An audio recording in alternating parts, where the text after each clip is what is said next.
Marteau Cacao, en deux mots, c'est l'idée d'utiliser un concept de vente de chocolat à travers un concept particulier de boutique, bar, qui permettent de commercialiser exclusivement des produits issus du commerce équitable.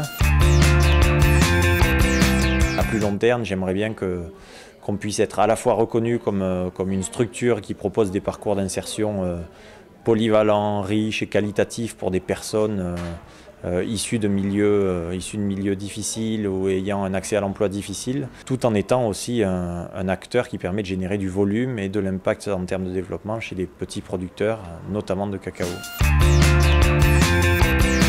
C'est d'être un projet original qui repose sur un produit plutôt haut de gamme, plutôt qualitatif et qui associe en fait ces milieux du haut de gamme et de la solidarité et de la responsabilité.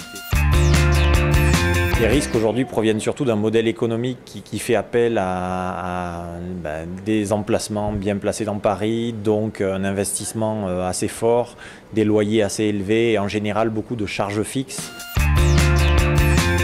Un basalpin qui est arrivé à l'ESSEC en 2001, qui a beaucoup utilisé l'ESSEC pour s'ouvrir sur un certain nombre de milieux, l'économie sociale et solidaire à ce moment-là, pas mal de voyages à l'étranger, notamment hors d'Europe.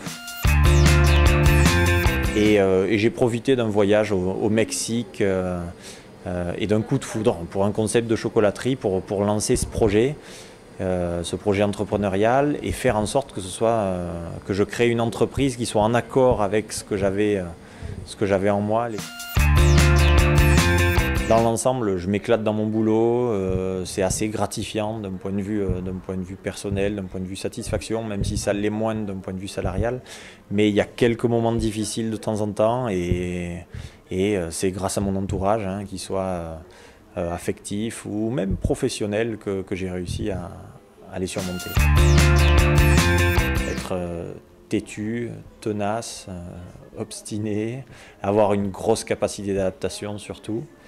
Et avoir envie d'aider les autres, avant même de vouloir s'aider soi-même. Parce que j'aimerais, via ce projet, montrer que tout en étant une SARL, et donc une société, on peut arriver à mettre en place un système de création et de redistribution de richesses. La chose qui m'a rendu la plus fière, c'est d'avoir recruté une personne qui a eu un parcours de vie extrêmement difficile et d'avoir réussi à travailler avec elle, à avancer, à évoluer avec elle.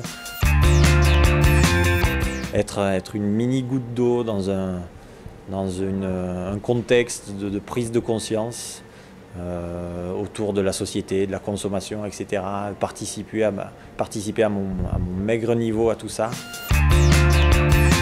Parce que je voyais en cet incubateur un outil assez efficace pour me coacher en quelque sorte dans la construction de mon projet, vraiment bien m'aider à en poser les bases, à en monter les outils financiers, marketing, à être un centre, une plateforme réseau pour rencontrer aussi un certain nombre d'autres interlocuteurs, ce qui a vraiment été le cas d'ailleurs.